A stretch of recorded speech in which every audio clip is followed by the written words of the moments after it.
मथुरा में 10 दिन बाद पुलिस ने बुलियन कारोबारी से 1 करोड़ 5 लाख की हुई लूट का खुलासा कर दिया।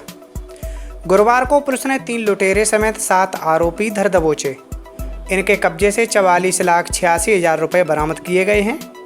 इनमें एक लूट की मुखबिरी करने वाला भी शामिल था।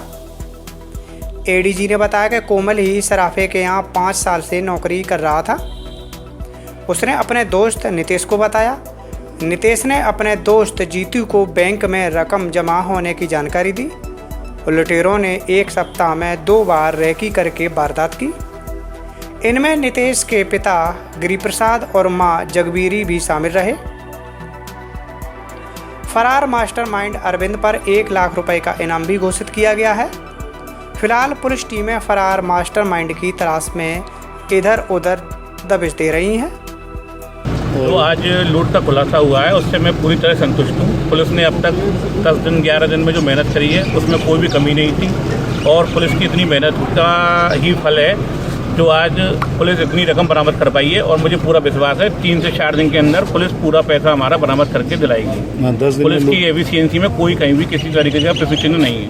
10 दिन लगे आपको लूट खुलासे में, इस दौरान आपको तमाम तरह की मैं हर जगह हर कदम जहाँ जहाँ पुलिस ने कार्रवाई की है पुलिस के साथ में रहा और मैंने पुलिस की कार्यप्रणाली अपनी आंखों से देखी है।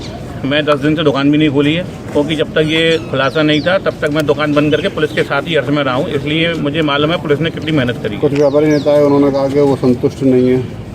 वो संतुष्ट इसलिए नहीं है कि उनके हिसाब से ये है कि 3 लोग मिले हैं, लेकिन 3 लोगों के हिसाब से जो रकम मिली है वो कम मिली है।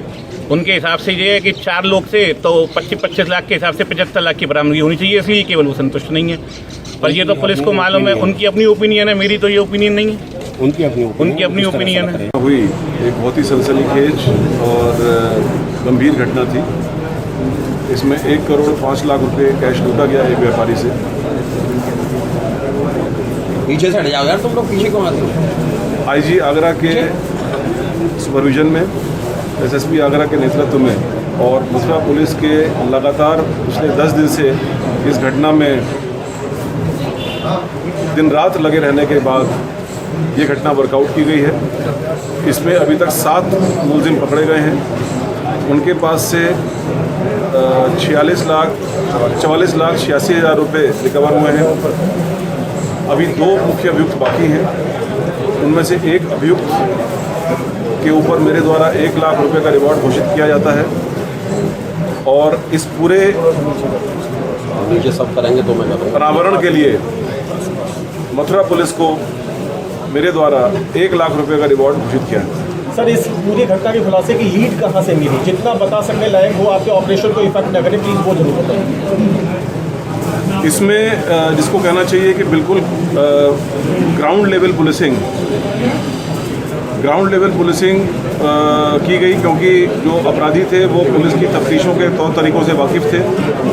उन्होंने पूरे घटनाक्रम के दौरान बिल्कुल भी फ़ोन का, मोबाइल का इस्तेमाल नहीं किया। सीसीटीवी कैमरों के माध्यम से और अन्य माध्यमों से बदमाशों को ट्रेस करते हुए मथुरा से करीब 70 किलोमीटर दूर बाजना तक हम पहुँचे और वहाँ पर पुलिस के स्थानीय सूचना तंत्र के माध्यम से इस अपराध में सम्मिलित लोगों के बारे में कुछ प्रारंभिक जानकारी प्राप्त हुई। उन प्रारंभिक जानकारियों को डेवलप करते हुए ये कन्फर्म हुआ कि जनपद गौतम बुद्ध नगर के जेवर थाना क्षेत्र में जो अपराधी हैं वहाँ के रहने वाले हैं। उनको गिरफ्तार करके उनके द्वारा जो बाकी लोगों को पैसा दिया गया था, जो कि रिसीवर ऑफ स्टोलन प्रॉपर्टी के रूप में इस मुकदमे में 4 लोग पकड़े गए हैं। उनसे करीब 44,86,000 रुपये रिकवर हुए और बाकी जो शेष 2 मुलजिम हैं उनके खिलाफ कार्रवाई भी जारी है। सर, इसमें आप लोगों के हाथ पहले मुखबिर लगा था, ये गैंग के ये लड़के लगे थे, और इसमें ये मुखबिरी के बाद ताना बाना रुका कैसे गया? नहीं, मुखबिर बाद में जानकारी में आया। जब गैंग के लड़के उनका मूवमेंट वगैरह ट्रेस करते हुए हम वहाँ तक पहुँचे और उनको पकड़ा गया, तब उनके द्वारा जानकारी में आया कि उनको सूचना कहाँ से मिली थी। मैं ये भी बताना चाहूँगा कि इसमें आगे से इस घटना के प्रिवेंशन, इस तरह की घटना के प्रिवेंशन के लिए एसएसपी मथुरा को मेरे द्वारा निर्देश दिए गए हैं कि वो संबंधित इस प्रकार के ट्रेड में कुछ चंद व्यापारी हैं, उनसे बात करके उनके सुरक्षा और साथ ही उनका जो पैसे का मूवमेंट, कैश का मूवमेंट होता है, उसको कैसे सुरक्षित रखा जाए, उसकी भी व्यवस्था करें।